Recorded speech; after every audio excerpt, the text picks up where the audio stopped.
what is your epic dream?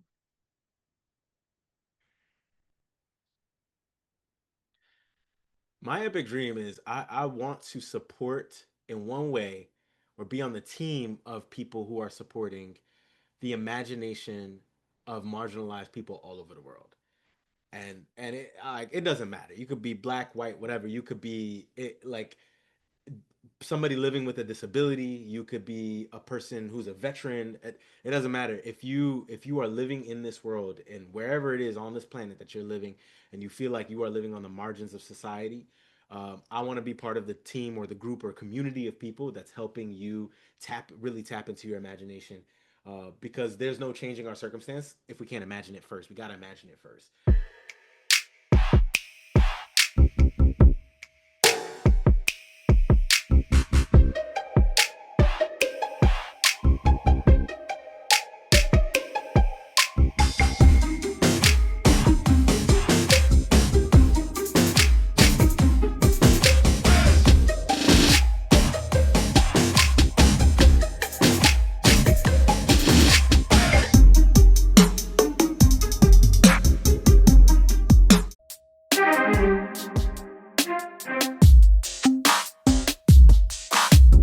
Hi, and welcome to another edition of King Crush Thursday, the series where we highlight and uplift Black men because, frankly, not too many people are doing it.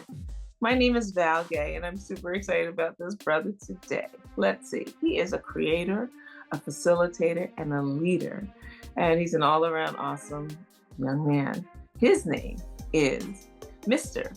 Betsaleel Charmelus, but you can call him Bets. That's what I call him. Hey, Bets. What's up, Val? Thank you for having me. Absolutely. Thank you for being here. I'm so glad that you are here.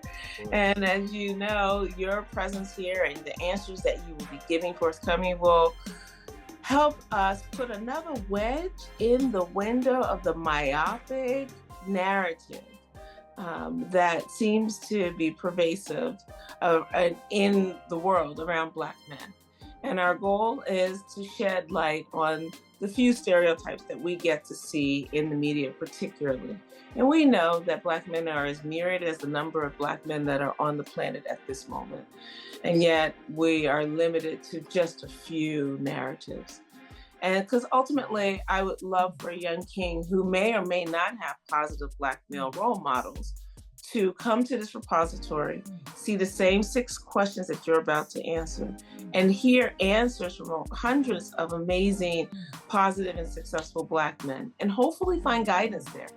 And then for the rest of us who are neither male or even Black, for us to come to this narrative and have our minds expanded. So ultimately, we live in a better and a more just world, if you will. And so I'm so glad that you're here. And I want to get started with the first question, which is, what does manhood mean to you? What does manhood mean to me? I would say less and less as I get older and older.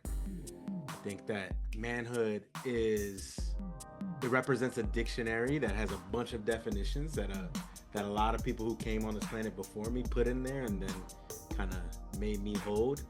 And as I've gotten older and older, I've related less and less to some of those definitions.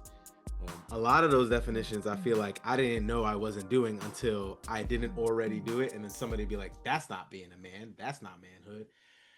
And I had to either shut that part of myself down when I was younger, or as I've gotten older and become more confident in my own self and my own understanding, push back against that because it would strike me that there's nothing more manly than to be able to stake my own claim in manhood and be able to be like, my definition of manhood is just as valid as anybody else's. Um, or not to even hold manhood as a definition or as an ideal or a value that's important to me in any way, rather than just trying to be a good man, just trying to be a good person. I find that like in my work with men and Black men in particular, all of the things that people use to define manhood just apply to being a good person, and you could just be a human being. People talk about legacy, we're talking about standing on the truth, we're talking about being on a square and like really holding it down, and all of those things don't necessarily have to apply to a man. It just applies to being a good person. So personhood is more important to me than manhood. Mm, got it. Got it. Awesome. Thank you so much. So, Bets, who and or what is important to you? Ooh, first answer that came to my mind is black people. Black people all over the world. If you're black, you're important to me. Doesn't matter if we believe in the same things. Doesn't matter if we come in the same bodies. If we came to this earth in the same way. It doesn't matter if we have the same last name or not, or if we come from the same neighborhood. If you're black on this planet, you're important to me. Um, and then I think after that, I would think like family. Like my wife is really important to me. My immediate family, my friends are really important to me. I consider them family. My dog is important to me. And then I think like in a more abstract way, uh, making things I care about and helping people make things that they care about. I have I have a mentor of mine by the name of Eric Booth, great artist, incredible teaching artist. And he says that art is just making something that you care about. That's all art is. Sometimes when we say art, people tend to think like, "Oh, I'm not an artist. I can't draw. I can't sing. I can't rap. I can't, do, this, that, and the third."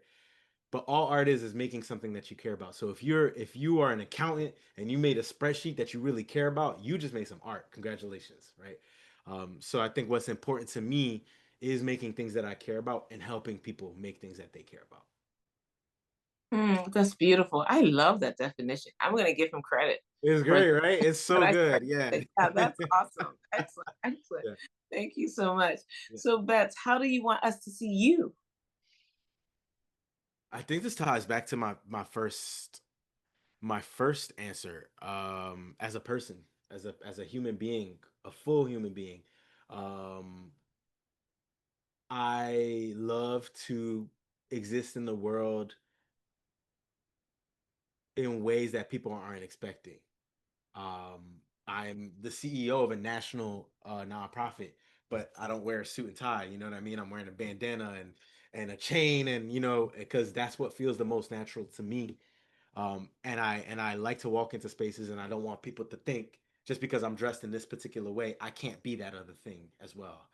Um, I want my multiplicity held. I want people to understand that I am a person with deep values, and a person who believes in a lot of really big, abstract, sometimes woo woo things.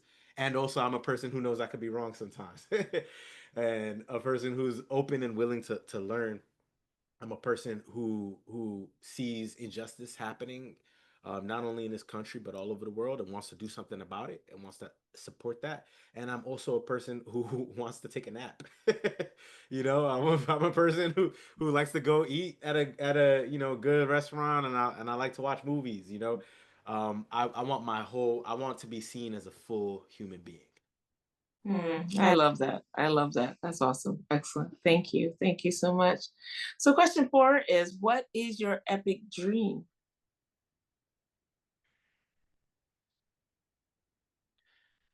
My epic dream is I want to support in one way or be on the team of people who are supporting the imagination of marginalized people all over the world. And it doesn't matter. You could be black, white, whatever. You could be like somebody living with a disability. You could be a person who's a veteran. It doesn't matter. If you are living in this world, and wherever it is on this planet that you're living, and you feel like you are living on the margins of society, I want to be part of the team or the group or community of people that's helping you really tap into your imagination, because there's no changing our circumstance if we can't imagine it first. We got to imagine it first. And as an artist, I love imagining. I spend all day imagining. So I want to help people tap into that imagination, because that is one of the first things that goes when we are living under systemic oppression. It's our ability to imagine things, because we are it becomes an everyday struggle. We gotta wake up and think about the things that are right in front of us. But if there's some way that I could support folks again all over the world tapping into that imagination, um, of course, being honoring and being mindful of the situations that they find themselves in. That's something that's part of my epic dream. I want to be part of that team. That's beautiful. That's awesome. Excellent. Well, you've been answering question five all along implicitly, but I'm going to ask you explicitly, Mr. Betsaleel Charmelus. Bets, who are you? Ooh, yeah. Today, today I am a creator, a facilitator. I'm a leader. I use human centered and creative approaches to help people make change. That's who I am. I create. I'm a musician, but I'm also a visual artist. I'm a facilitator. I'm the eldest child of two Haitian born immigrants, and in my mother tongue, Creole, facile means easy. So I think a facilitator makes reaching goals easy. That's my role, and that's how I stay in my lane as a facilitator. And I'm a leader, and sometimes I tussle with that. I fight with that. I have a rub with the leader. Sometimes I just want to sit in the back of the classroom, and I don't want to be seen. But another one of my mentors by the name of Siobhan Norris has a phrase that she used. She's like, "I'm anti-invisible," and I think that sometimes I have to remember that that I'm anti-invisible. That sometimes when I end up in a room, people seek me out. People come. People are drawn to me and ask me to lead specific things, and I should lean into that. So, yeah, creator, facilitator, and leader. I use human centered, artistic, creative approaches to help people make change. That is beautiful. That is absolutely beautiful. Thank you for that. And here we are already at question six, Oh my gosh. which is, right? This was like, woo, this goes by so fast. Yeah. So the question six is there anything I should have asked you that I didn't ask you or you wanted me to ask you that I didn't? In other words, what did I miss? Hmm. I think what's coming to my mind